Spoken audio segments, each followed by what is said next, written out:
अस्सलाम वालेकुम, I am your instructor Ayesha Sadiq और आज हम एक सीएसएस का बहुत इम्पॉर्टेंट सब्जेक्ट जो कि मास कम्युनिकेशन एंड जर्नलिज्म है, उसके बारे में देखेंगे कि वो क्या सब्जेक्ट है, उसके क्या फ़ायदे हैं उसे ऑप्ट करने के और किस तरह से हम मैक्सिमम उसमें स्कोर कर सकते हैं। So let's begin. सबसे पहले तो सब्जेक्ट के जो आज मैं आपके साथ डिस्कशन करने जा रही हूँ सब्जेक्ट की, उसकी एक सिंपल सी आउटलाइन है। इंट्रोडक्शन ऑफ द इंस्ट्रक्टर है, मतलब आपको मेरे बारे में पता चलेगा कि मेरी क्या बायो है। उसके बाद आपको पता चलेगा कि जर्नलिज्म और मास कम्युनिकेशन एक्चुअल में क्या है। देन आपको पता चलेगा कि इस सब्जेक्ट को ऑप्ट करने के क्या फ़ायदे हैं।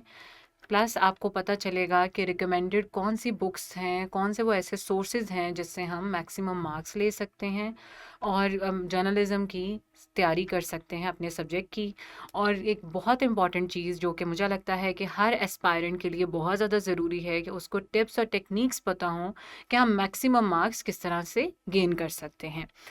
देन आप देखो कि सबसे पहले मेरा नाम, जैसे मैंने बोला शुरू में, my name is Ayesha Sadiq और मेरा बीएस ऑनर्स है मास कम्युनिकेशन में। 11-15 का सेशन है। It is from the Punjab university and I secured 3.85 CGPA and मेरी थर्ड पोजीशन थी।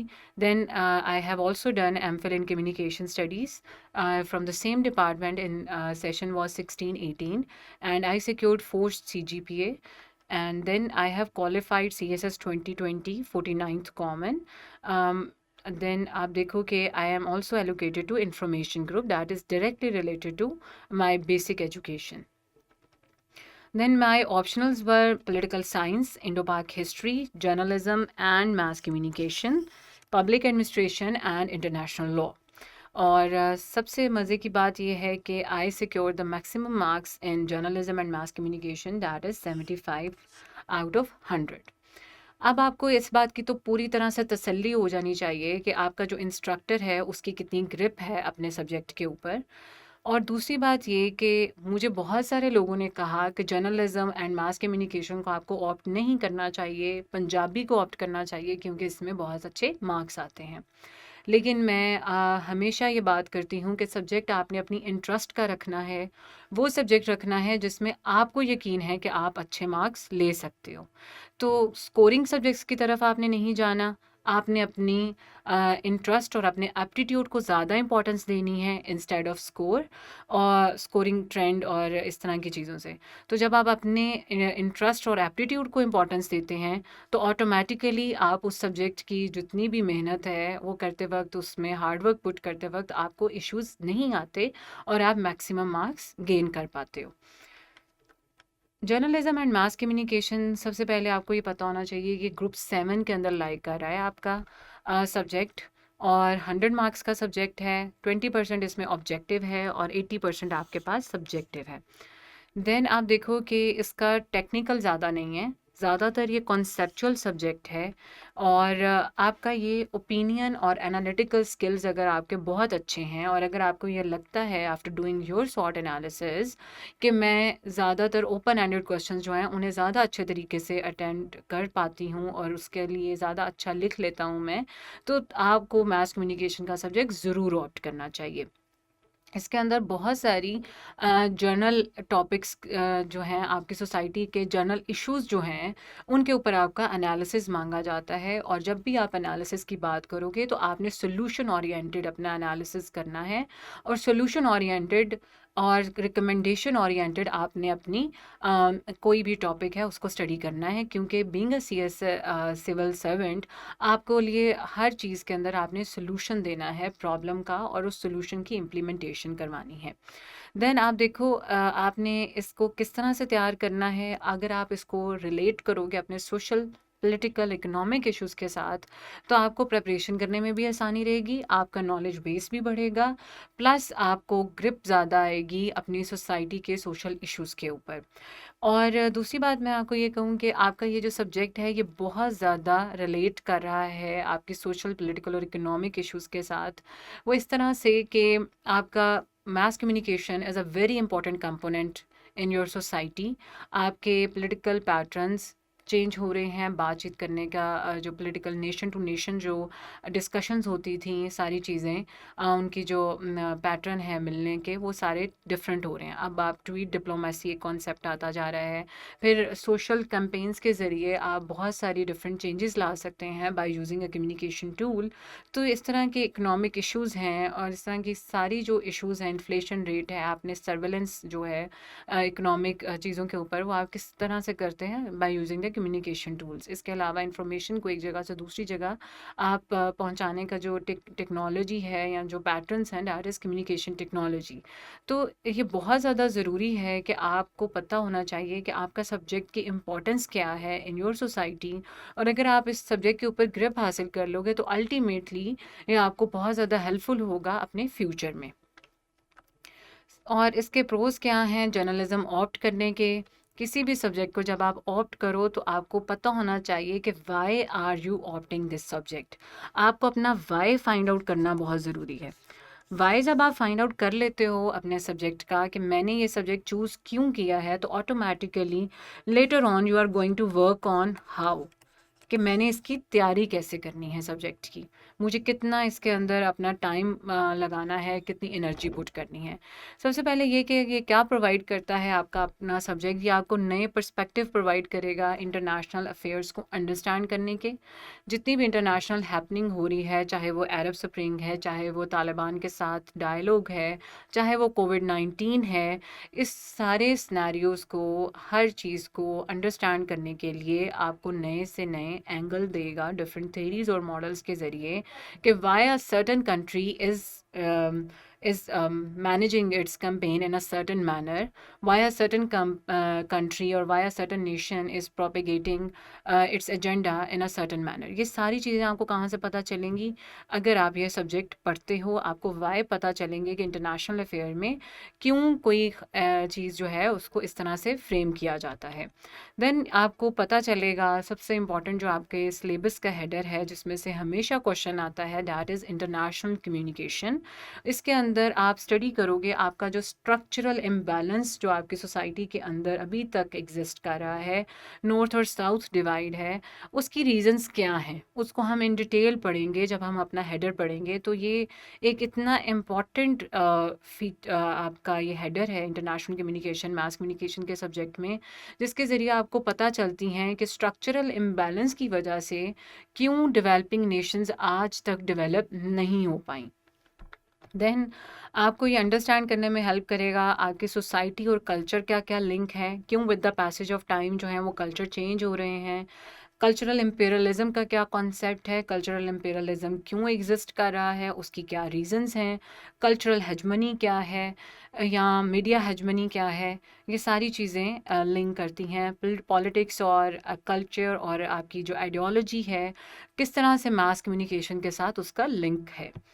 देन आप देखोगे कि ग्लोबलाइजेशन का कॉन्सेप्ट बहुत डिटेल में आप पढ़ोगे कि ग्लोबलाइजेशन जो है और कल्चरल इम्पेरियलिज्म, ग्लोबलाइजेशन, और किस तरह से ग्लोबलाइजेशन की वजह से आप रीजनलाइजेशन जो है उसको आप चैलेंज कर रहे हैं और रीजनलाइजेशन की प्रमोशन हो रही है due to globalisation. It's very interesting thing.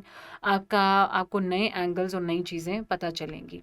Then आपके पास है चेंजिंग पैटर्न्स ऑफ डिप्लोमेसी, जिससे मैं बात करी थी कि अब ई ट्वीट है, ई गवर्नेंस हैं, इलेक्शंस के पैटर्न्स चेंज हो रहे हैं, वोटिंग पैटर्न्स चेंज हो रहे हैं। तो किस तरह से मास कम्युनिकेशन की टेक्नोलॉजी के आने से आपके जो आपके जो फॉरेन एक्सचेंजेस हैं वो किस तरह से रैपिडली उनके अंदर चेंजेस आ रही हैं। देन आप पढ़ोगे इसके अंदर मीडिया लिटरेसी, जो कि मैं समझती हूँ कि आज के दौर में हर एक को पता होना चाहिए कि जब वो कोई भी कंटेंट देख रहे हैं तो वो उसको एटलीस्ट देख सकें कि इसका वाई हाउ और इसकी रीजंस क्या हैं। अगर बीबीसी ने एक ही सेम स्टोरी को एक ख़ास अंदाज में फ्रेम किया है, एक ही इवेंट को अगर रशिया टुडे ने एक और तरह से फ्रेम किया है, अल जज़ीरा ने और तरह से फ्रेम किया है, तो वो उसकी रीजंस क्या होती हैं उसके पीछे। तो ये आपको ये वाले कॉन्सेप्ट्स उसका आंसर करेंगे कि Y a certain channel or a certain communication medium frame a story in a certain manner। या आपको इसको पढ़ने से, जानने से आपको पता चलेगा। आपकी इंडिविजुअल लेवल पे भी ग्रोथ होगी। ऑटोमेटिकली जब आपके कॉन्सेप्ट्स क्लैरिटी आती है तो ऑटोमेटिकली आप आंसर को अच्छा निट करते हो, अच्छा स्ट्रक्चर करते हो और अच्छे मार्क्स भी लेते हो। देन ये आपको जो डिबेट है बहुत ज़्यादा, जो कि आजकल दोबारा से उठी हुई है आपकी नेशनल लेवल पे, कि हमें social media rules and regulations लाने की ज़रूरत है, हमें पीएमडीए बनाने की ज़रूरत है। तो वो दोबारा से media freedom versus media responsibility की जो डिबेट है उसको हम अंडरस्टैंड करेंगे बाय स्टडिंग दिस सब्जेक्ट। उसके अंदर ये है कि आप देखो, media, total media freedom can bring, will Doren कहते हैं कि freedom, total freedom can bring chaos in the society. तो अब रिस्पॉन्सिबिलिटी और फ्रीडम का आपस में क्या लिंक है? There is a very fine line जिसको हमें हमेशा फॉलो करने की ज़रूरत है, क्योंकि कंप्लीट फ्रीडम जो है वो तो क्योस ला सकता है सोसाइटी के अंदर। तो हमें मीडिया को काम करने की ज़रूरत है फ्रीडम के साथ, लेकिन उस फ्रीडम के साथ साथ उसको सोशल रिस्पॉन्सिबिलिटी को भी सामने रखना चाहिए। तो ये बहुत सारे ऐसे आइडियाज़ हैं जो आपके एसेस के अंदर भी आपको काम आएंगे। आप बहुत सारे और पेपर्स जो हैं उनके अंदर अगर ओपन एंडेड क्वेश्चंस आते हैं जिनके अंदर इस तरह की डिस्कशंस हैं तो वहाँ पर भी ये कॉन्सेप्ट्स आपके काम आ सकते हैं। देन आपके पास क्या है कि this subject equip you with the knowledge of media laws, जो कि बहुत सारे लोग हैं जिनको पता ही नहीं होता, मीडिया लीगल लिटरेसी ही नहीं उन्हें पता होती कि कौन से मीडिया लॉज हैं, कहाँ पर वो डेफेमेशन कर रहे हैं, कहाँ पे वो लाइबल कर रहे हैं। इस तरह की बहुत सारी ऐसी चीज़ें जो इन्हें पता ही नहीं है। आपको उनका अंदाज़ा हो सकेगा जब आप मीडिया लॉज पढ़ेंगे अपने सब्जेक्ट में, और किस तरह से with the passage of time different governments जो हैं ब्रिटिश कॉलोनियल एरा से आज तक किस तरह से डिफरेंट लॉज आ रहे हैं और उन लॉज का क्या इम्पैक्ट आ रहा है। और इसमें एक बहुत इंपॉर्टेंट डिबेट ये है कि लॉज को गवर्नमेंट जो है वो रेगुलेशन के नाम पर लेकर आते हैं, लेकिन उनका जो हिडन एजेंडा होता है वो कंट्रोलिंग भी हो सकता है।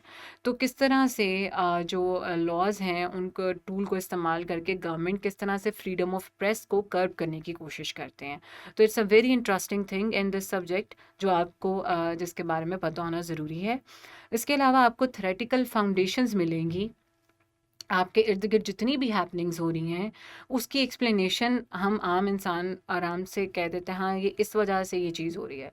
लेकिन देर आर स्कॉलर्स जिन्होंने इनके ऊपर काम किया है और उन्होंने थ्योरेटिकल फाउंडेशंस दी हैं कि why a certain particular person act in a certain manner, और why a certain party communicate their message in a certain manner. उसकी रीजंस हैं, प्रोपेगेंडा क्या है और उसकी प्रोपेगेंडा के एजेंडा क्या होता है, एजेंडा सेटिंग क्या होता है, किसी एक सोसाइटी के अंदर कोई इनोवेशन जो है वो बहुत ज़्यादा जल्दी स्प्रेड क्यों हो जाती है, बजाय इसके कि किसी एक सोसाइटी में नया आइडिया, नई इनोवेशन वो उतनी स्पीडीली एब्जॉर्ब नहीं हो पाती।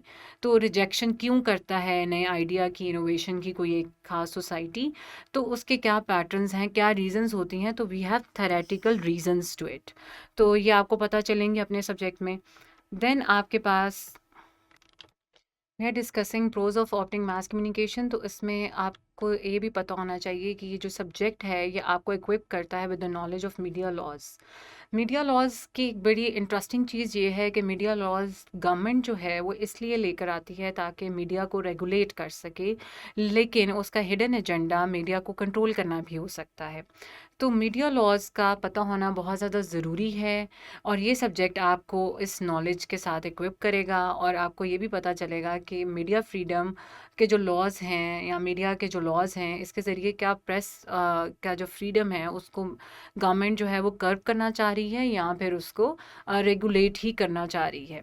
तो इस तरह का नॉलेज है इस सब्जेक्ट में। फिर इसके अलावा आप देखो कि बहुत सारे स्कॉलर्स हैं जिन्होंने बहुत सारी थेरीज़ दी हैं हमें इस सब्जेक्ट के अंदर, और वो थेरीज़ जो हैं वो हमें डिफरेंट सोशल फिनोमिनाज जो हैं उनकी अंडरस्टैंडिंग में हेल्प आउट करती हैं। सबसे पहले ये कि आप देखो कि इसमें एक थेरी है डिफ्यूजन ऑफ इनोवेशन, जो कि एक्सप्लेन करती है कि क्यों एक सर्टन आइडिया या इनोवेशन एक खास सोसाइटी के अंदर ज़्यादा जल्दी एब्जॉर्ब हो जाता है जब, और एक और सोसाइटी जो है वो उसे रिजेक्ट कर देती है, उसकी क्या रीज़न्स हो सकती हैं। तो ये सारी चीज़ें आपको थ्योरेटिकल फाउंडेशंस जो हैं, आपके इर्द-गिर्द जितनी सराउंडिंग्स में सोशल फिनोमेना में मीडिया रिलेटेड हैपनिंग्स हो रही हैं या मीडिया टेक्नोलॉजी को इस्तेमाल करके जो चीज़ें हो रही हैं, जैसे डेवलपमेंट कम्युनिकेशन है या डेवलपमेंट सपोर्ट कम्युनिकेशन है, ये क्या कॉन्सेप्ट्स क्या हैं और एक सर्टेन एरिया में डेवलपमेंट करने के लिए क्या स्ट्रैटेजी होनी चाहिए, ये इसके लिए थ्योरेटिकल फाउंडेशंस जो हैं वो आपको आपका सब्जेक्ट मास कम्युनिकेशन प्रोवाइड करेगा। So these are all the pros of opting mass communication as a subject. या आपकी नॉलेज बेस को ज़्यादा करेगा, आपको लेंसेज देगा जिसके ज़रिए आप अपने सोसाइटी को ज़्यादा अच्छे तरीके से अंडरस्टैंड कर सकते हो। उसके अलावा ये है कि रिलेटिवली ये हाई स्कोरिंग सब्जेक्ट है। आपका क्वालिटी अगर आपके कंटेंट में एग्जिस्ट करती है तो ऑटोमेटिकली आपको ज़्यादा अच्छे मार्क्स मिलेंगे। फिर यह है कि आप अपने आंसर को डिफरेंट कर सकते हो by adding relevant data, value add करें अपने सब्जेक्ट के अंदर, अपने आंसर के अंदर, और अच्छी से अच्छी एग्जांपल्स दें। देन यह है कि आपको अच्छे मार्क्स लेने के लिए बहुत ज़्यादा रिटन प्रैक्टिस करने की ज़रूरत है। अगर आप रिटन प्रैक्टिस नहीं कर रहे, रिटन प्रैक्टिस के साथ साथ अगर आप अपनी इवैल्यूएशन नहीं करवा रहे, तो आपके अच्छे मार्क्स नहीं आएंगे। बिकॉज बाज़ औक़ात स्टूडेंट को यह लगता है कि उसके 20 में से 16 नंबर आएंगे और मैंने बहुत अच्छा क्वेश्चन अटैम्प्ट किया, लेकिन ऐसा नहीं होता। एग्जामिनर जब उसे इवैल्यूएट करता है तो शायद वो आपको 10 मार्क्स दे। तो इसलिए ज़रूरी है कि आप अपने आंसर्स जो हैं उनकी इवैल्यूएशन करवाएं। देन आपके पास ये है कि ये हाई स्कोरिंग रहा है। अगर आपने स्कोरिंग ट्रेंड की बेसिस पे ही सब्जेक्ट ऑप्ट करना है तो ये उसके लिए है कि ये हाई स्कोरिंग रहा है। 2020 की अटैम्प्ट में बहुत सारे अच्छे मार्क्स आए हैं, ऑल्दो पेपर ओपन एंडेड था, थ्योरेटिकल नहीं था, इसके बावजूद बहुत अच्छे मार्क्स आए हैं लोगों के। और उसकी क्या रीज़न होती है, स्कोर किस तरह से मैक्सिमम आता है आपके पेपर में, उसको हम अभी थोड़ी अगली स्लाइड्स में डिस्कस करेंगे। सबसे पहले आ जाते हैं रिकमेंडेड सोर्सेज आपके पास क्या हैं। इंट्रोडक्शन टू मास कम्युनिकेशन है by Stanley J Baran and Dennis K Davis. Then आपके पास है मीडिया टुडे बाय जोसेफ, और उसके अलावा कम्युनिकेशन थेरीज हैं, origins, methods, uses in the mass media by Warner and Tankard. और इसके अलावा आपके पास आता है communication models for the study of mass communication, इसका second edition by McQuail and, और बहुत सारे इसके वेरियस राइटर्स हैं। और उसके बाद आता है mass communication theory, and then the other source is international communication by the Kishan Thussu. Then आप देखो कि mass communication by Imtiaz Shahid, ये जो आपकी लोकल मार्केट में अवेलेबल है किताब, इसके अंदर आपका पूरा सिलेबस की पिक्चर एक सामने आ जाएगी आपके। मैं कहूँगी कि अगर आप अच्छे सोर्सेज को कंसल्ट करेंगे तो ऑटोमेटिकली आप बहुत सारे अच्छे मार्क्स भी गेन करोगे। इन सारी किताबों का रेफरेंस मैंने इसलिए दिया क्योंकि मैं आपको बताना चाहती हूँ कि जितनी भी आगे आपकी स्लाइड्स प्रिपेयर हैं वो इन बुक्स में से ही डाटा लेके प्रिपेयर की गई हैं, या फिर गूगल स्कॉलर को इस्तेमाल करके, अच्छे आर्टिकल्स को इस्तेमाल करके आपकी स्लाइड्स को प्रिपेयर किया गया है ताकि आप मैक्सिमम मार्क्स गेन कर सको। क्वालिटी ऑफ कंटेंट जहाँ आएगा ऑटोमेटिकली आप उसी के मुताबिक अच्छा आंसर भी स्ट्रक्चर करोगे। जब आप अच्छा आंसर स्ट्रक्चर करोगे तो आपका एंड रिजल्ट क्या है, आपके अच्छे मार्क्स आएंगे उस सब्जेक्ट में। और आपको ये डराना नहीं था, मकसद ये नोट आप कर लें कि इसमें से हमने इन किताबों में से रेलेवेंट चैप्टर्स पढ़ने हैं। जैसे इसके पहले 2 चैप्टर्स जो हैं वो आपके लिए द मोस्ट इम्पॉर्टेंट हैं। इंट्रोडक्शन टू मास कम्युनिकेशन, इसके अंदर अगर आप इसकी साइड्स पे जो आपकी रेलेवेंट थेरीज़ हैं, अगर हम उन थेरीज़ के ऊपर ही सिर्फ फोकस कर लें और उन पेजेस को निकाल के पढ़ लें तो वो बहुत ज़्यादा अच्छा है। इसके अलावा ये जो आपकी थेरीज़ हैं, कुछ थेरीज़ आपकी बहुत अच्छी इसके अंदर लिखी हैं, और जो आपके मॉडल्स हैं सारे वो इस बुक से लिए गए हैं। और इसके अंदर सारे आपके मॉडल्स उनकी शायद वर्डिंग भी समझ लें कि वहीं से पिक की गई है। तो आप ये देखो कि किताबों के अंदर से हमने अपना रेलेवेंट डाटा चूज़ करना है, रेलेवेंट चैप्टर्स चूज़ करने हैं और उनको पढ़ना है। इसके अलावा रिकमेंडेड सोर्सेज में आपके लिए बहुत ज़्यादा जो ज़रूरी है वो ये है कि आप गूगल स्कॉलर पे या जे स्टोर पे ऑनलाइन अच्छा डाटा कलेक्ट करें। जैसे डेवलपमेंट कम्युनिकेशन या डेवलपमेंट सपोर्ट कम्युनिकेशन आपका हेडर है तो उसके ऊपर कौन सा अच्छे आर्टिकल्स लिखे हुए हैं, आप उसको स्टडी करें, उनको सर्च करें, उनको स्टडी करें। देन आप देखो कि नॉम चॉम्स्की जो है उनकी वीडियोस हैं यूट्यूब के ऊपर बहुत सारे रेलेवेंट कॉन्सेप्ट से रिलेटेड, आप उन्हें पढ़ सकते हो, उन्हें देख सकते हो, उधर से लर्निंग कर सकते हो, अपने कॉन्सेप्ट्स क्लैरिटी हो सकती है। फिर आपके पास आता है आपकी ऑफिशियल वेबसाइट्स हैं ऑर्गेनाइजेशंस की, जहाँ से आप डायरेक्टली जो है वो डाटा कलेक्ट कर सकते हो। जैसे पेमरा है, ministry of information and broadcasting है, इसके अलावा पीआईडी है, डीजीपीआर है, जो डायरेक्टली आपके सब्जेक्ट के साथ लिंक हैं और उनके ऑफिशियल वेबसाइट्स मौजूद हैं। तो उन वेबसाइट्स से ही आपकी स्लाइड्स तैयार की गई हैं। आपका उन ऑर्गेनाइजेशंस का मिशन क्या है, ऑब्जेक्टिव क्या है, उसका इम्पैक्ट क्या आ रहा है, वो सारी चीज़ें हम अपनी स्लाइड्स में स्टडी करेंगे। और आपको भी ऑफिशियल वेबसाइट से ही इनका डाटा प्रिपेयर करना चाहिए। मैंने कुछ लिंक्स ऐड किए हैं। इसके अलावा आप देखोगे कि राइट टू इन्फॉर्मेशन है आपका आर्टिकल, उसके बारे में जो लेजिस्लेशन है, या फिर फ्रीडम ऑफ एक्सप्रेशन जो आर्टिकल 19 है आपका, आपके कॉन्स्टिट्यूशन का, ये सारी चीज़ें आपको पता होनी बहुत ज़रूरी है। उसका कंटेंट पता होना बहुत ज़रूरी है। ये वो एक्स्ट्रा काम है, अगर आपको करोगे तो ऑटोमेटिकली आप अच्छे मार्क्स गेन करोगे अपने सब्जेक्ट में, क्योंकि अगर आपने अच्छी चीज़ पढ़ी होगी तो तभी आप उसका रेफरेंस ऐड कर सकते हो अपने एग्ज़ाम के अंदर। इसके अलावा अल जज़ीरा के ऊपर उनका कुछ बहुत अच्छी वीडियोज़ हैं प्रोपेगेंडा के ऊपर, और इस तरह की 3 मिनट्स के लेक्चर्स हैं। अगर आप उन्हें सुन लोगे तो वो भी बहुत हेल्पफुल हैं आपके सब्जेक्ट की आपका फाउंडेशन बिल्ड करने में। अब हम स्टडी करते हैं कि हम मैक्सिमम स्कोर जो है वो किस तरह से ले सकते हैं मास कम्युनिकेशन के सब्जेक्ट में।